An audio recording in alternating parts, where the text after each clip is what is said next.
तो इन सब के बारे में आपको विशेष अंक जो है लाने के लिए लाभदायक है, जो मैं आपको बता रहा हूँ।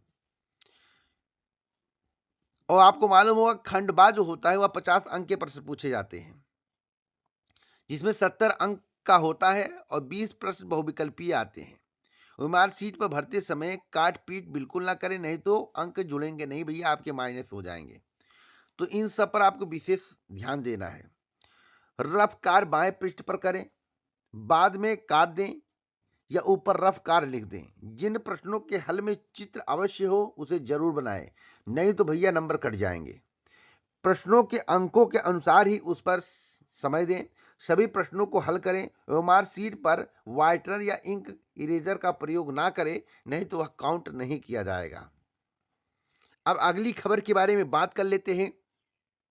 अगली खबर है कि बैंक में अगर आपका पैसा डूबता है तो कितना डूबेगा। मान लीजिए आप किसी बैंक में 1 करोड़ रुपया जमा कर दिए। कितना? एक पर्सन के नाम से 1 करोड़ रुपए।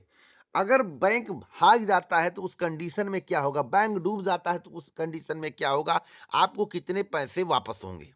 तो मैं आपको बता दूं, अगर बैंक डूब जाता है या कोई कंडीशन ऐसी होती कि पैसा मिलने की उम्मीद नहीं है, तो आपको 1 करोड़ में से अधिकतम 5 लाख रुपए मिलेंगे। इससे ज्यादा 1 करोड़ का 1 करोड़ आपको नहीं मिलेगा, केवल 5 लाख रुपए मिलेंगे। यह बड़ी अपडेट मैं आपको बता रहा हूं। तो आप यह मानकर चलिए आप 1 अरब रुपया जमा कर दीजिए, लेकिन अगर बैंक डूब जाता या भाग जाता तो मिलेगा आपको केवल 5 लाख रुपए। एक बड़ी अपडेट मैं आपको और देना चाहता हूं UP PCS pre exam result को लेकर। इसके संबंध में जो मुझे जानकारी प्राप्त हुई है कि इसी महीने के एंड तक आपको रिजल्ट देखने को मिल जाएगा, अधिकतम 3 या 4 मार्च तक, अधिकतम बता रहा हूं, लेकिन इसी महीने के एंड तक आप मान करिए कि 99% आपका रिजल्ट आएगा, क्योंकि रिजल्ट तैयार हो गया, मात्र 10% काम बचा है। यूपी ट्रिपल एससी पेट 2023 की वैलिडिटी बढ़ेगी या नहीं, तो भैया बढ़ाने पर अड़े हुई हैं। लगता है सारी भर्ती कोर्ट में फंसाएंगे। यूपी ट्रिपल एससी पेट 2023 की वैलिडिटी को लेकर आपको 15 मार्च के पहले अच्छी खबर देखने को मिलेगी, या तो वैलिडिटी बढ़ा देंगे। वह चिंतित है, इसलिए अभी तक इस पर कोई निर्णय नहीं लिया। निर्णय इसलिए नहीं लिया है, चिंतित है कहीं वैलिडिटी बढ़ा दे तो मामला कोर्ट में न चला जाए। पहले अभ्यर्थी अनभिज्ञ थे, 2021 में जो बढ़ाए थे पहले अभ्यर्थी अनभिज्ञ थे, उतनी जानकारी नहीं थी पेट के बारे में। लेकिन अब देख रहे हैं कि नोटिफिकेशन में, देखिए जब तक नोटिफिकेशन में कोई जिक्र ना हो उसका आप बदलाव नहीं कर सकते हैं। पेट की वैलिडिटी अगर बढ़ाते हैं तो कहते हैं कि शासन स्तर पर होता है। अरे भैया नोटिफिकेशन आप क्यों निकालते हैं? तो इसका मतलब शासन स्तर पर कह दिया जाए कि इस लड़के की आयु जो है 41 वर्ष है, आप इसे 41 कर दी तो 41 हो जाएगा। हर एक का नियम और नियमावली होती है।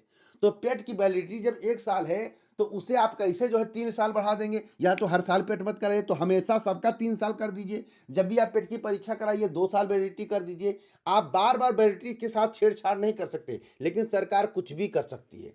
तो इसी को लेकर मामला फंस सकता है। यूपीपीएससी एलटी ग्रेड शिक्षक भर्ती को लेकर मैं आपको बता दूं कि यूपीपीएससी एलटी ग्रेड शिक्षक भर्ती का ई अध्याचन अभी तक नहीं प्राप्त हुआ है। यह करंट की जानकारी मैं आपको बता रहा हूं। ई अध्याचन जैसे ही प्राप्त होगा तो मैं आपको बताऊंगा। करंट की आज की स्थिति के अनुसार ई अध्याचन यूपीपीएससी को नहीं प्राप्त है।